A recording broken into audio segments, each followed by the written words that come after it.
Thank you for having me, and thanks for getting this club together. I just love the idea of it, and happy to support any way I can. It's you all are my people, right? Like just people kind of coming up in psychology or expanding their work in psychology, and I just always get along super well with psych people.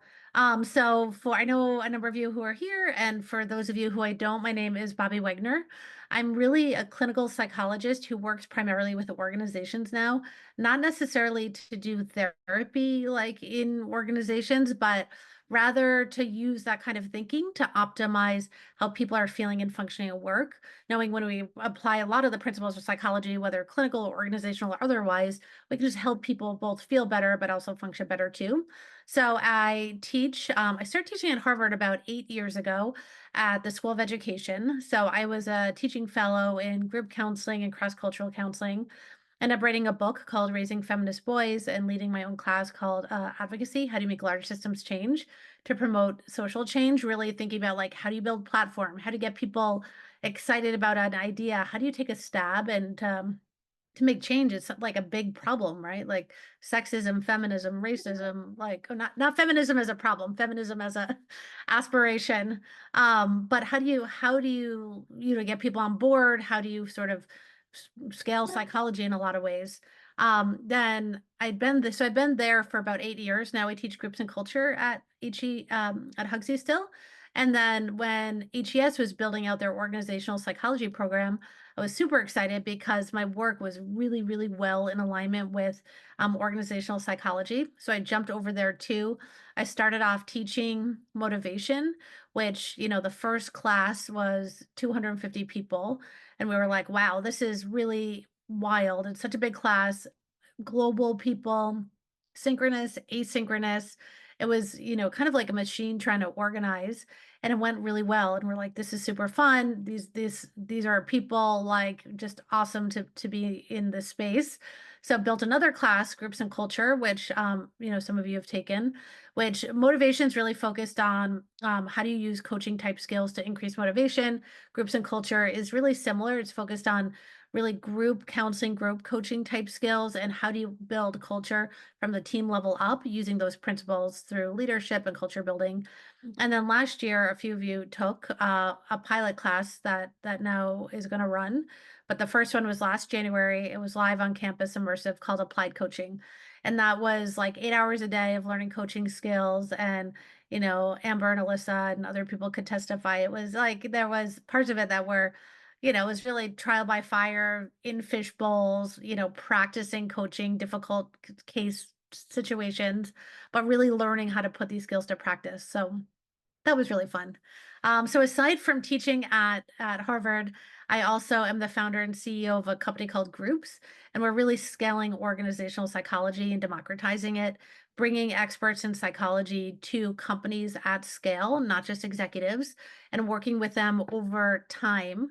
And then we built a tech platform in the backdrop that really measures connection and cohesion on teams, and gives like ongoing feedback de-identified to the organization to help them understand the connectivity within their organization, knowing that highly connected, highly cohesive teams and organizations not only perform better, but they feel better too. So we'll talk about this in the talk today. But just knowing that as humans, we're hardwired for connection, we're social by nature, we really need each other, and we need to focus on the connection between each other. We're living in the most disconnected, isolated time of like our life of ever. And so there's an opportunity kind of post-COVID to rethink about how we work together, really with the lens on the connection cohesion. And for us, like you and you guys and me and the people in the space, we're at a really cool time in our field. Things are rapidly evolving, and there's a huge, huge need for psychologists and people with expertise in psychology to bring these skills to the workplace and other parts of other parts of life to help people feel more connected. So the goal today is really to focus on gratitude, knowing that gratitude is it's a feeling, it's a mindset, it's a behavior.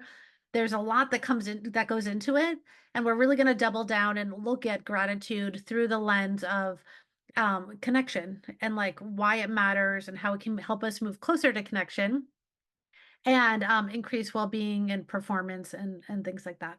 So my hope for you guys, for me, is that we have a pretty interactive time together, not just me talking at you, but I would love to, practice some of this and learn from you all too. So with that, let me just pull up the so you can see my okay. So, the power of gratitude, a pathway to connection, performance, and well being. So, we're going to really talk about gratitude, not as just like, being thankful, but really is a scientifically grounded concept that really has profound impact on connection, performance, and well being, specifically with a lens on work, but it doesn't have to be work, right? Gratitude can be applied anywhere. We want to reflect on and practice our own gratitude and then ultimately just connect with each other, knowing that we should really be practicing what we preach. So, does anyone have any questions before we get started? Okay. So, everything, the way I see the world is really through a lens of psychology and connection. Humans are hardwired for connection, they're social by nature. When we can get the connection right between people, we see increases in basically all outcomes. So, knowing that, really tight communities live longer, they have better quality of life, they have better health outcomes. When highly cohesive teams and organizations are really connected to each other. They have better engagement, they have better retention, they have better performance. So it's like this thing, and for those of you who are in my class, it's like you can put, the metaphor I always think of is like you can put ingredients in a pan, right? But unless you find a way to bring them together, it doesn't turn into a meal. And it doesn't turn into something really beautiful and delicious and, like a unique, awesome experience. It's just ingredients in a pan. And connection and people are similar in a way that, like, when we can come together and really focus on the connection between each other, we actually form another like kind of unit. We sort of lose the us. Us is still part of the group, but now we formed a new thing, which is a group or a team, right? It's like a standalone entity. And that's super powerful. Um, and the thing about we know about from psychology is that like there are ways that groups operate that patterns repeat. And so when you can start to see these patterns and understand the dynamics, you can capitalize on them for a greater good. You can help teams function better together as a leader or a participant to help the team build connection and cohesion, knowing that it's sort of we all win when that's there. So this is really like everything I do is from this premise, and everything through this talk is really through this lens too. Okay, so how does gratitude relate to psychology? And as I mentioned earlier, gratitude is viewed as a mindset. It's a way we think. Like I can practice focusing on what I'm grateful for. It's a feeling, like I feel grateful, right? It's a trait. I can be like a type of person who often is grateful. And it's a practice. It's something I can like work on, just like I would work on lifting weights or anything, any behavior that I'm trying to improve. And it's really connected to mental well-being in interpersonal relationships. So if we get back to this idea that connection and cohesion are the thing that we're like really kind of focused on, gratitude is like a vehicle that can help us get there, right? This is like one little thing we can do to help deepen connection cohesion, whether it's in a one-on-one relationship or whether it's in a group relationship. And by group, I mean a friend group, a team, your family, anyone more than two people. So it's like, but gratitude has implications for every relationship. It's really been studied extensively in positive psychology. Martin Seligman, if anyone knows him, Martin Seligman, his theory, positive psychology, coaching is really grounded in positive psychology too. So you've probably heard this in my class as well, if you took the class. But it's really focused on, factors that contribute to human flourishing and happiness. So, Seligman's framework, it really views gratitude as a positive emotion that broadens attention and builds enduring personal, social, and social resources. So he has a theory. It's really the broaden and build theory that is super, it's not rocket science, but it's like once you sort of see it, it makes sense.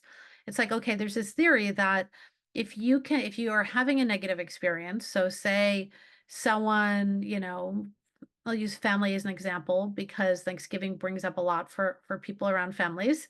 So say you're not showing up to Thanksgiving because you have feelings, you feel frustrated or let down or disappointed by someone in your family. And it doesn't mean you have to really do anything different, but there's a perspective you can take, really using the broaden and build theory. That's like, okay, how can I actually look at this? How can I reframe this versus looking at it from like a threat model, like this person's trying to hurt me, and say, actually, what am I learning here about myself? Or what other opportunities are available to me because of this situation? So it doesn't mean you're like, it's not sort of toxic happiness or pretending that, something's not wrong, but it's like, it's an add on, right? How can I also have appreciation, knowing that when I can look through this lens of gratitude, it allows me to actually move towards like connection or relationships and engage with it, right? So when we go into shutdown mode, we're shutting down, we're closing off, versus when we're taking or practicing gratitude, it allows us to actually move towards and we're opening doors for ourselves, even if it's with like new people, right? And how when I look through that lens, how can I really be grateful for those opportunities? And when I practice that, it allows me to deepen connection with those people around me. It allows me to think about the meaning that I'm creating that might be new or different, but there's like something I'm getting from this experience that's going to help me propel and move myself in new and different ways. Right. So it's sort of like, okay, how can I step back? How can I notice this feeling of sort of friction or resistance or that want to shut down or criticize or, or just kind of judge and say, listen, there's something to be learned here. If I'm looking through the lens of gratitude, how can I actually use this to move towards some relationships? Think about, create a different mindset. How can I think about this differently? Yes, I'm not going to Thanksgiving with that family member, and I wish it were different. And it's also allowing me to spend time with people that I feel really excited about, or that really care for me, or that show respect my boundaries, or whatever it is, right? And now with that perspective, I can deepen those relationships and open up new pathways for myself that are like, so the more you can do that versus retreat, you're creating openness and pathways in front of you. And that's where growth comes from, right? And that's where connection lives. And we know connection is a thing that helps us, improve outcomes on all fronts, right? Does that make sense? It's hard and it's a practice, but the more you make it a practice, then it becomes like sort of an automatic practice, which then becomes a behavior, which then can eventually turn into a trait or kind of like who you are. You're a grateful person, right? So gratitude strengthens social bonds by fostering trust, empathy, and collaboration. So when you can look through the lens of like gratitude or appreciation, it allows you to actually move closer to relationships. And then those relationships become more trusting. It builds empathy between the people. It increases collaboration. When you think about this at work, like what might this look like, right? So this is the lens I am always looking at work. Gratitude reinforces workplace relationships, increasing psychological safety and team cohesion. Psychological safety, I'm sure all of you know, but I'll just define it because it is like a big, heady word. It really is the freedom to speak up without fear of judgment, shame, or criticism. This is particularly important in workplaces, not only because does it feel good, but innovation lives here, new ideas live here, right? So the more you can create an environment where people feel psychologically safe, then now we're just like thinking together and putting big ideas on the table, which really matters if you're trying to like innovate and grow a company. So when we assume best intention and get curious about a behavior of someone rather than shut down and judge and move towards a person, that's where connection happens. Right? So in all of my classes, we have group norms to like set the behavior. set the tone, and unconditional or it's like curiosity and asking questions is just part of it. So when you feel that feeling of like, I don't like the feeling of this, or this person's bothering me, we are making a practice of asking questions rather than assuming that the person's trying to like, that we're assuming good intention and then getting curious. And that's a practice. Connection like really feeds that fundamental human need. So it allows us to open up and feel and function our best. So let's think about this together. You don't ever have to share anything you don't want to share. So you can think about this quietly, or we can spend a little time talking about it. But think of a recent time that you felt frustrated, let down, or disappointed. This could be at work with a colleague, it could be a friend, it could be really anyone in your life. Um, and just without like judging, just drill down on like what the thought is. This person, fill in the blank, hurt me, is disappoint, like just fill in the blank of what that narrative is in your mind right now. Why did they let you down? Why did they disappoint you? How did they hurt you? And without like really judging anything about this, just listen to the talk track in your head for a sec, right? Like what's the meaning that you're saying about this person? And it doesn't take away, we're not trying to say this isn't valid or that's not right. It's like, and there's another way to think about it too, which is if you reframe this thought, right, through the lens of gratitude, what would that look like? And it could be like, what opportunities are opening up to me? What am I learning about myself? What feelings are present that are there that I like am maybe not in touch with or I don't feel that often, but there's value in that. Maybe, there's this idea where there's pain, there's growth. Like, what does that look like? And what if you felt grateful for the learning or the experience? Like, just notice if anything shifts inside of you when you kind of like start to take that lens. And which one feels more congruent with like kind of who you are, your values, or how you see yourself. So, does anyone want to share here? Again, you don't have to share details. You don't have to share it all if you don't want, but like even about what you noticed about that experience or what that felt like for you, or if you want to share the experience. And you can put it in the chat too if you want. Did you notice a change at all when you did that? Or was it hard to do? Or maybe why didn't it work if you tried it and it didn't work? I guess I'll go if no one else is gonna go. Right. Um, Excellent. I started my very first business when I was in my bachelor's degree. And my parents were just not supportive of it at all. My mother came from Bolivia, where she grew up in abject poverty. My father like, grew up as a farmer.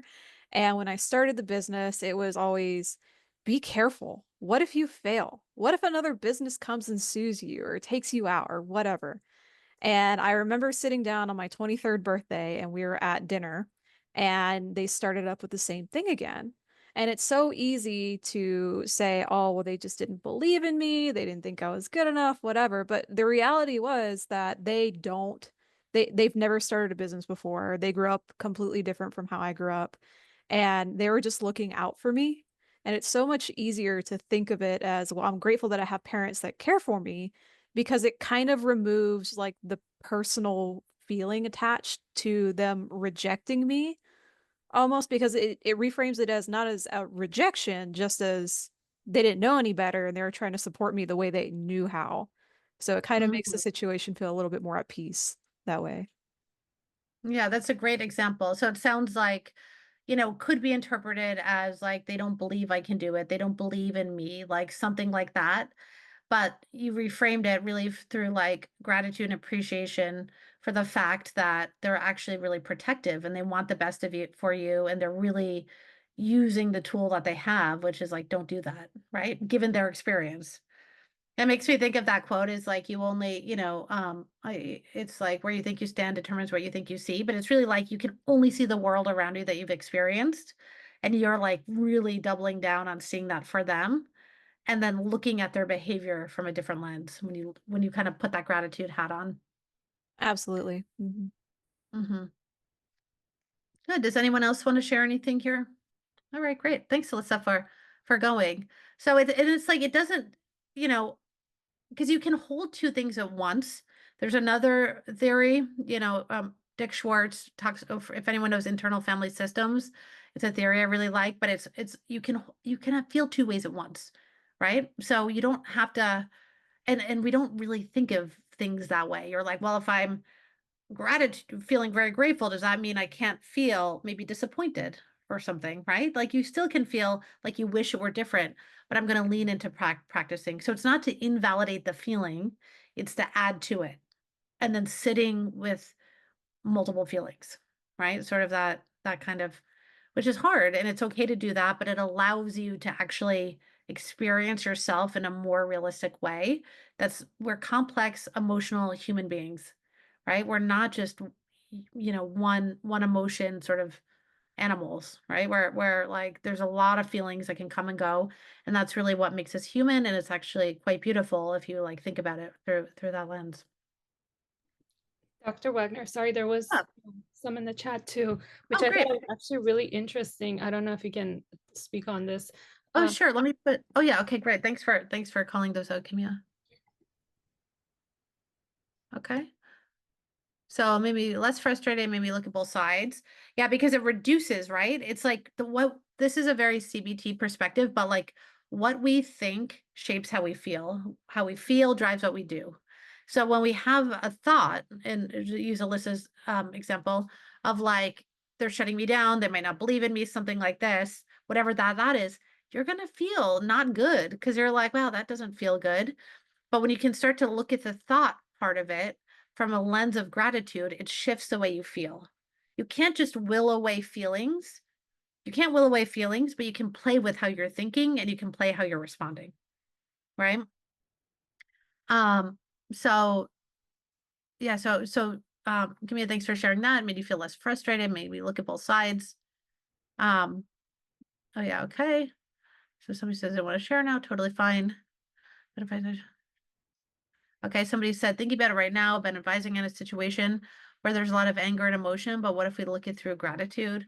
One thing with being more on the outside of the situation, I could ask, what is fueling these reactions? What if the responsive leadership dealing with these high emotions of reactions, adding in words of gratefulness potentially could de-escalate the emotion and show leadership maturity? Yeah, thanks, Amber. Do you want to say anything to this, Amber, or would you rather not? Um, I don't know.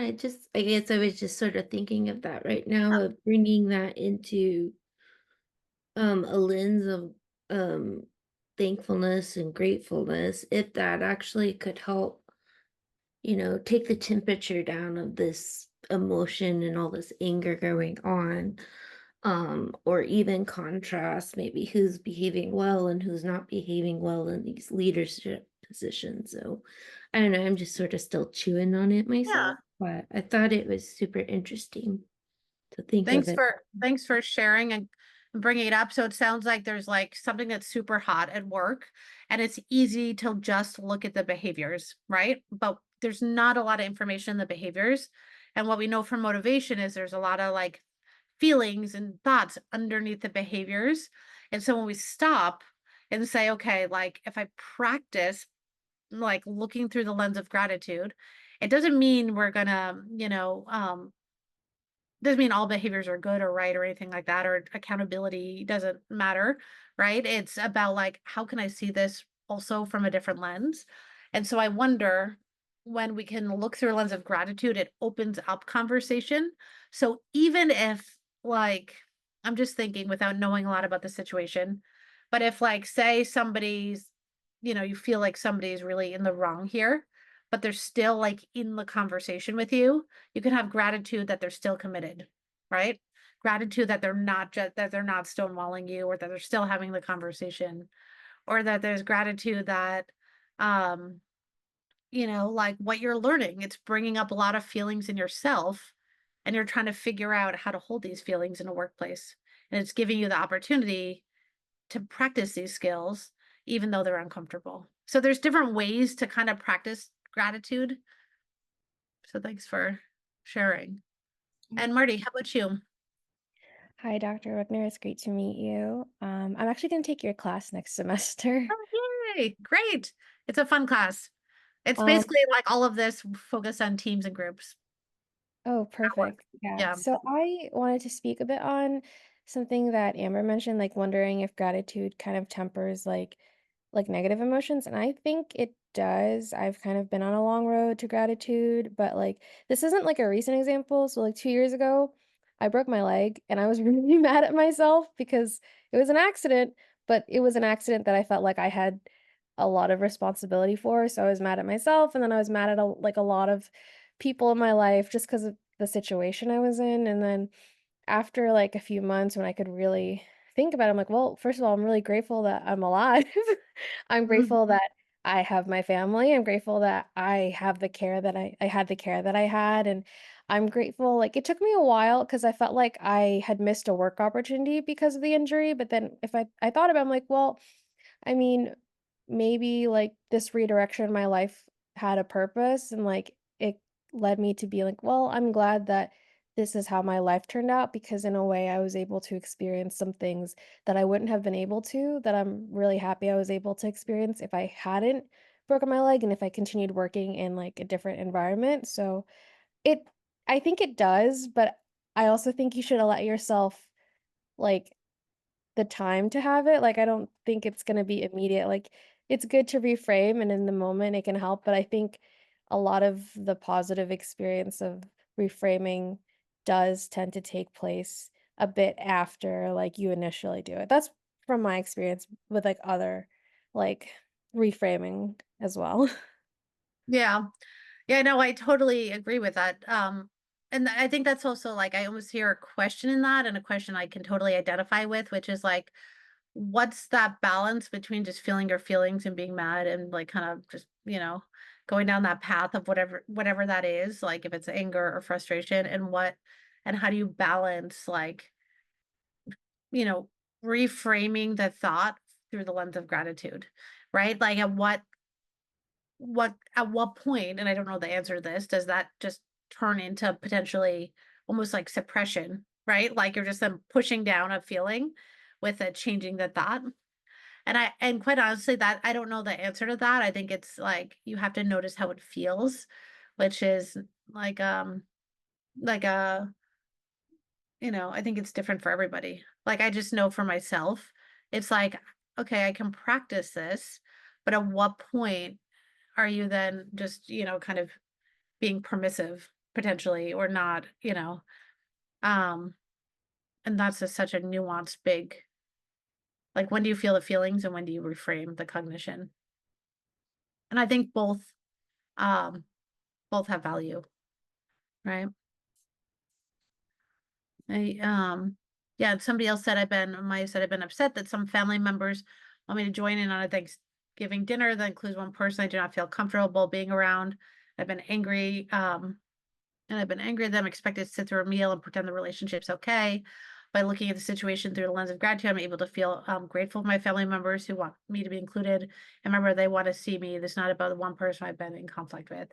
Yeah, that's a really, I just got like the chills reading that. It's like, um, and I think this is something, Maya, that like we all can identify with in some capacity, and it's like how, um, that allows you to still hold your boundary while also feeling grateful that you're like cared for and loved by the people who want you there, right?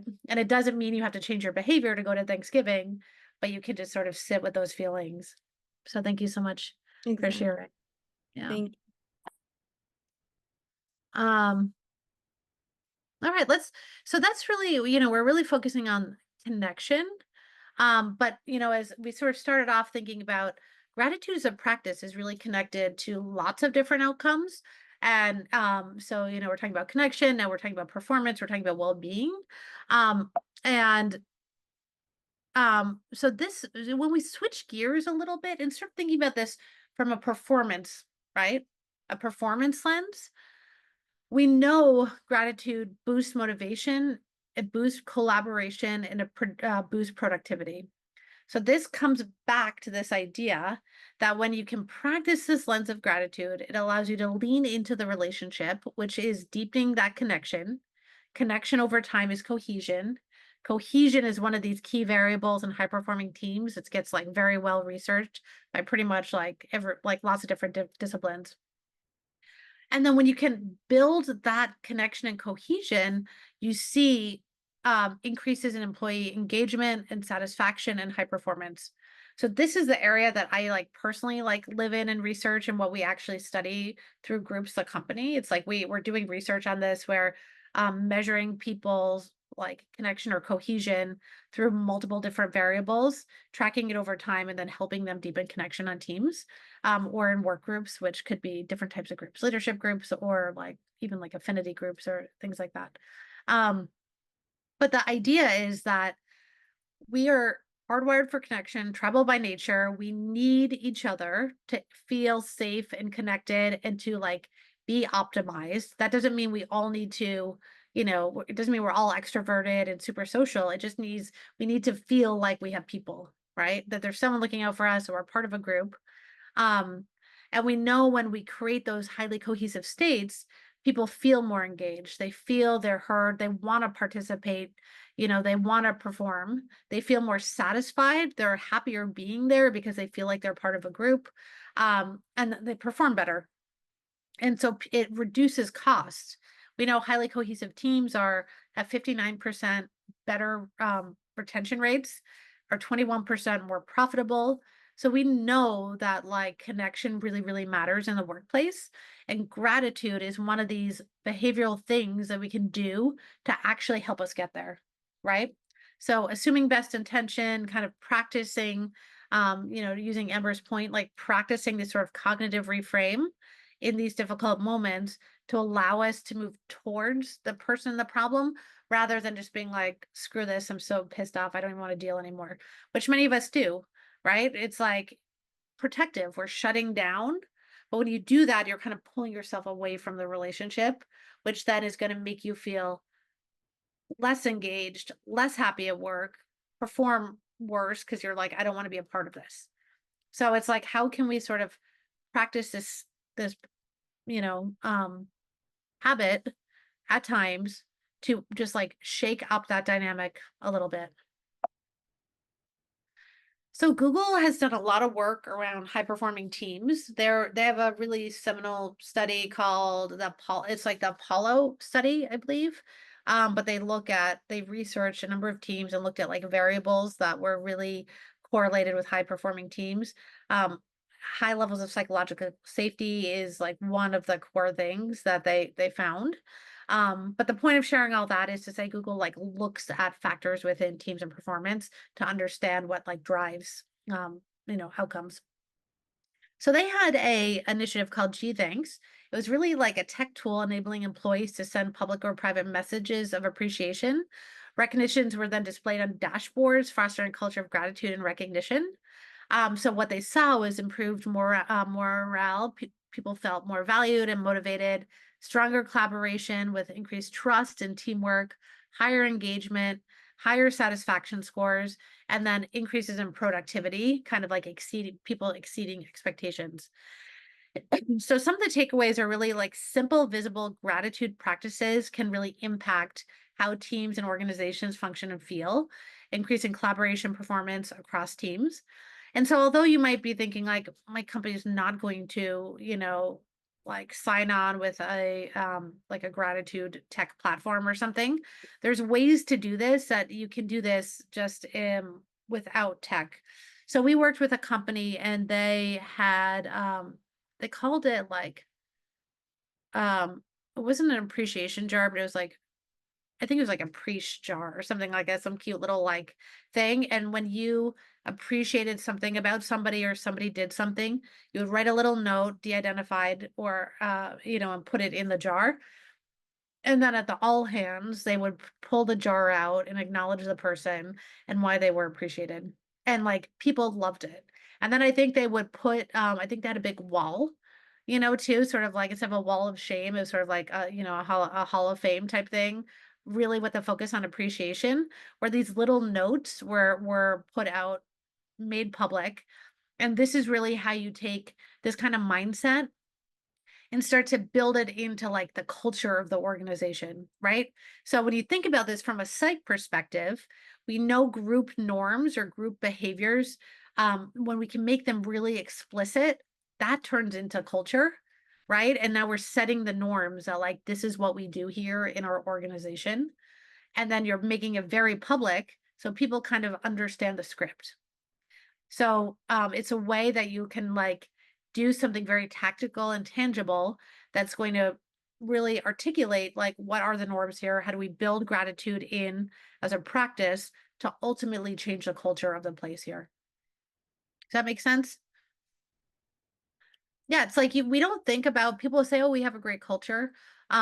But it's like culture is not like stagnant. It's not a thing you just like are. It's basically like ongoing work of building relationships, strong relationships within an organization. And the way you do that is by these very like strategic practices, like practicing gratitude in a very tactical way, right? That and of course doing this in a genuine way, not just as a like, I'm going to say something I don't believe, but in a way that's like actually authentic and true. Um, so think about like when someone expressed gratitude for your efforts, how did it affect your motivation and performance? Like what do you remember, like it could be at work, it could be another place where you're like, wow, I got um like acknowledged. I'll give you an example of just because what we're also going to talk about is like how can we actually like make this more of a practice in workplaces, but this was something that we just did today. So for part of our company we have something called super group. So what we do is our practice is to bring people with expertise in psychology to work with teams over time to deepen connection and cohesion. It's like learning and development with psychology based team coaching, and then and then we measure connectedness.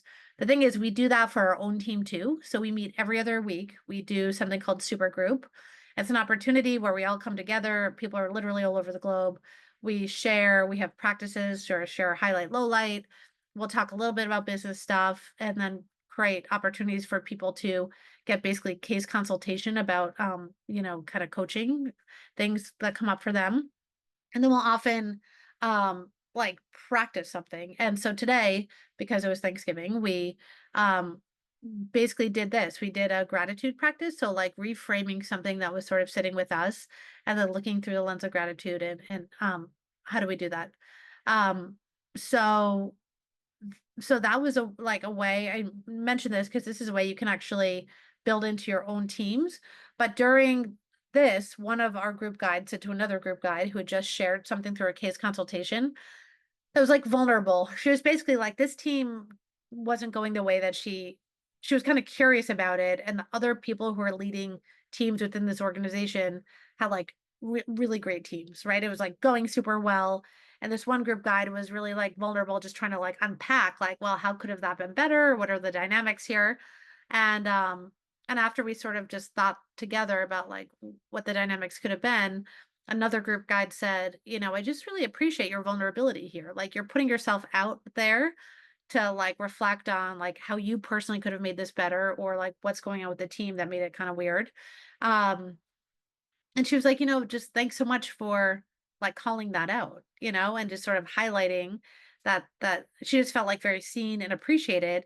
And just, you could just see the connection with these group guides who like don't actually know each other all that well outside of our company, so it's just like a little thing that this one woman, her name is Grace, like really just noticed and felt and reflected back to this other woman, Maggie. And it was just like a moment of connection, and it kind of like everyone in the group could feel it.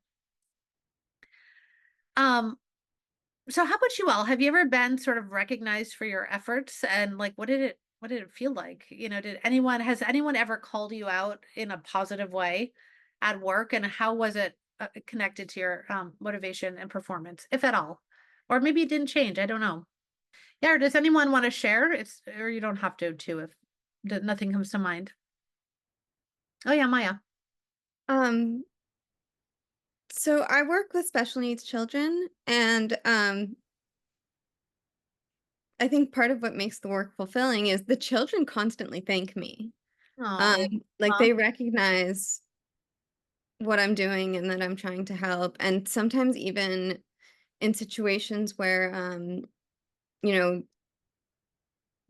things were weird with the admin, the gratitude of the children has been amazing. And this year I'm working with a family, to help their son. So that's kind of been a new setting for it. And the parents are just extremely grateful. And it makes me feel like I'm doing something that's so much more worthwhile. Mm-hmm.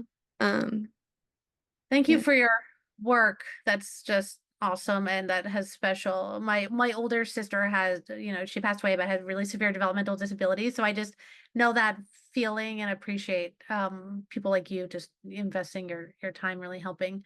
But I think what you're also highlighting is that, like, and we talked about this in motivation class, that like in organizations specifically, we often get overly focused on like money as like the driver to drive motivation. And it's just like we get value in a much broader way as humans. And we talk about being purpose maximizers, not profit maximizers. And so there's a way to deliver value to people in your organization by showing like that you appreciate in a genuine way, like the way they're helping people, the way they're moving a needle. And that's how you can build connection and cohesion. And then people want to stay and help because they feel good about the work and that they see the impact that they're making. So thanks for sharing that. Marty, what are you thinking? Same as Maya. I've worked in guest facing jobs my whole life. I recently worked a music festival where I was working with the accessibility team, and the reason that I got into that line of work was because I would like music to be like an inclusive space. Like I feel like everyone is able and should be able to experience it. And of course, being a big festival, like there are some challenges, but um so I've come across like different points where people would say thank you to me.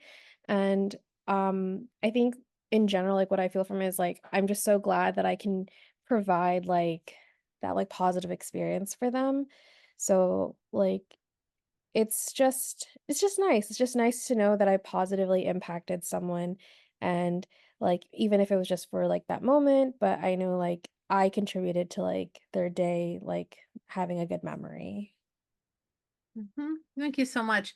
Yeah, and it's so powerful, right? And it's like this is something we also have within our control to like do for somebody else. Like we all have moments of appreciation that often just live within us, but how can we actually take that step further and share it? It doesn't have to be like a gigantic letter or anything. But I would just encourage you to think about, we don't have to do it now for the sake of time.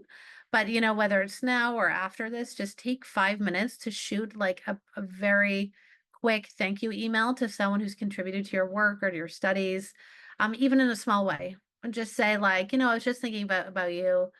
I'm really grateful for X, Y, and Z, and I just want you to know that. Doesn't have to be more than that, but it's like going to really impact someone in a different way, and then they're going to take that energy and like pass it forward, right? So we can think about this if we look through the lens of connection and cohesion, and gratitude's a practice, but we can actually think about like changing like the world and society by just doing these behaviors, because there's a ripple effect that we have like power to impact. All right, so let's go. Let me see. I just want to check how many slides we have. Okay, good. So last one is really thinking about well-being. So we start off thinking about gratitude and connection, right? Then we move to gratitude and performance.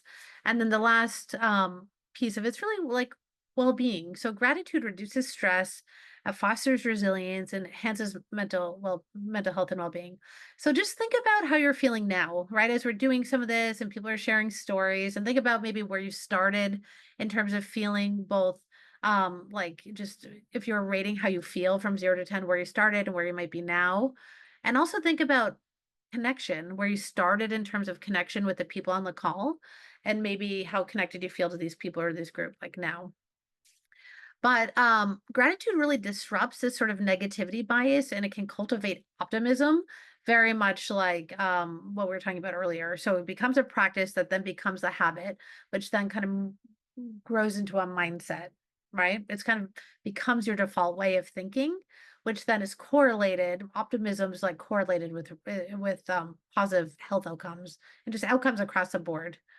So there's a 3 good things exercise that Seligman talks about, and it's a practice that at the end of the day or at some point during the day, you're really going to articulate like, what were 3 good things that happened, and then also like how did it happen? So, um, I'll give an example.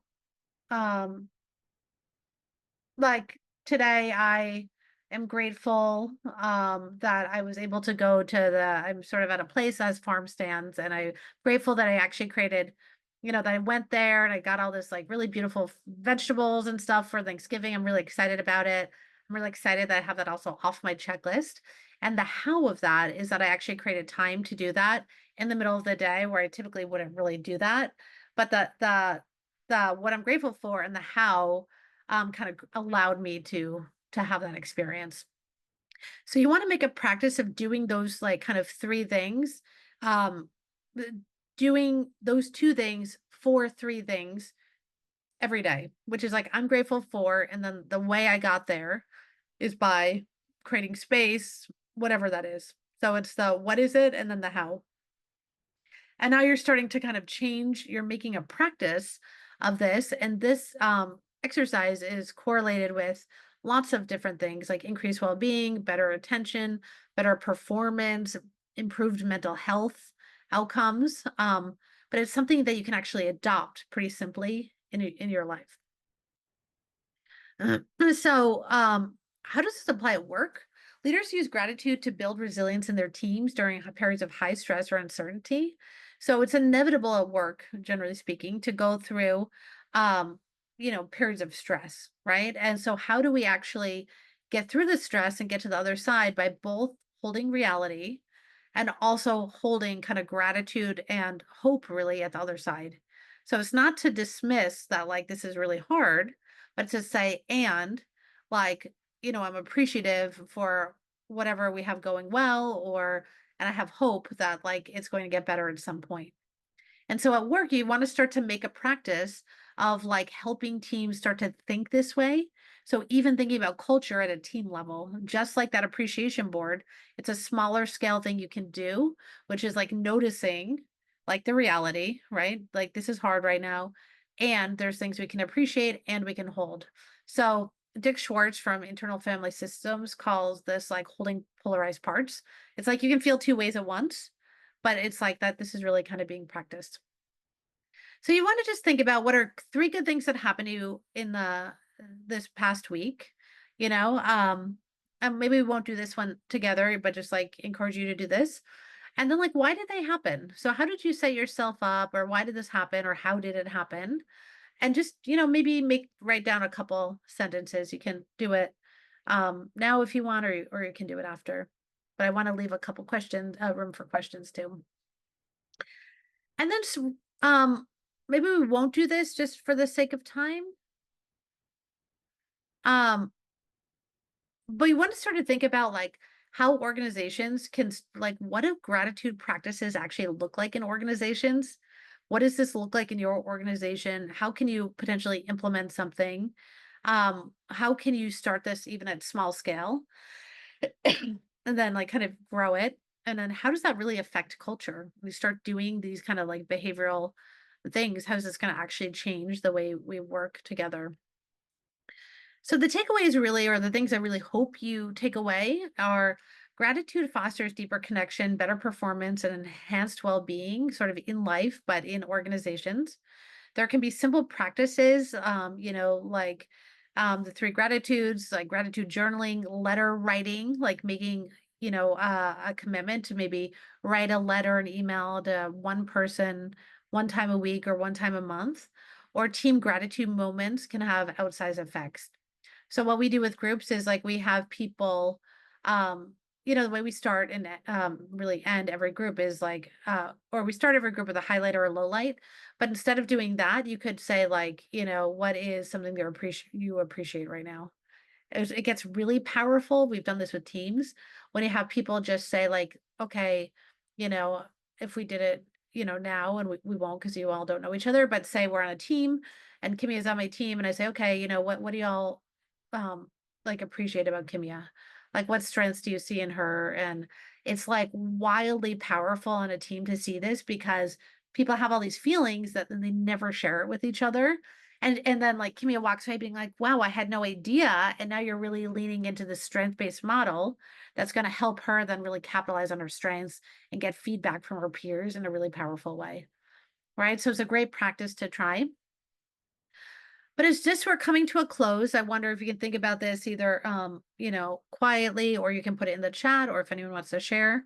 But what's like one gratitude practice that you can commit to doing like today or tomorrow, you know, and then and just think about that. And then we can you know, close with some questions. But is there anything anyone wants to share there, something that you either want to try or kind of commit to do today or tomorrow? You don't have to be super specific. You would rather keep it private. Well, I was just thinking, what if, and I know sometimes it's just hard to remember to do something and create a habit of this, but you know, in those moments where maybe you feel a lot of anger or something, you know, if there was a way to teach yourself to take that as a moment to stop and reframe in gratefulness, maybe it would help control the emotion. I guess Mhm. that's what's really resonated with me, is how, or that aspect of gratitude can disrupt, you know, these cycles of maybe anger and or these really intense emotions. Yeah.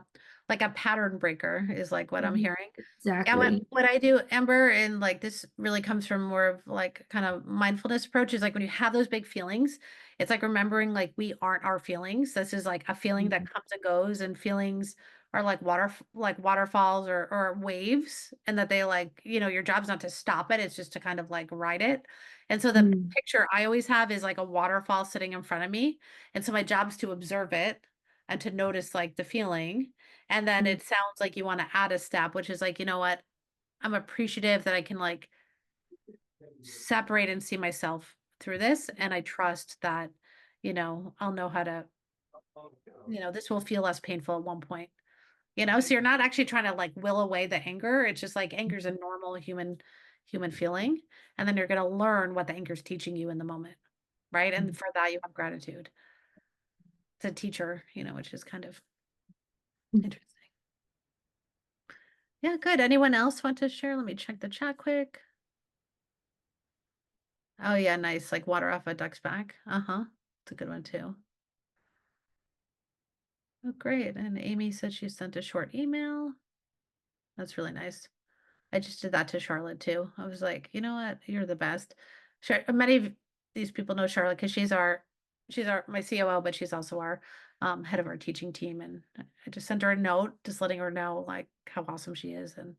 And she was, you know, really happy. And then she shared a lot of nice words. It was just like a nice exchange that was really not a heavy lift. But just to end, you know, we only have a minute left. Does anyone have any questions that they want to bring up before we close out? No? Well, I just want to say thank you so much for having me. I feel grateful for you all for showing up and asking great questions and sharing, you know, parts of yourself here. I just really appreciate it. And I'm gonna put my so let me see. I have my my email, which I didn't finish filling out, is bobby.w@joingroups.com, Bobbi. I'm on LinkedIn, happy to connect with people. There's no, you know, don't worry about linking in. I'm always happy to connect. It's Bobbi and Wegner. And if you have any questions or if I can ever support you, don't be shy about reaching out.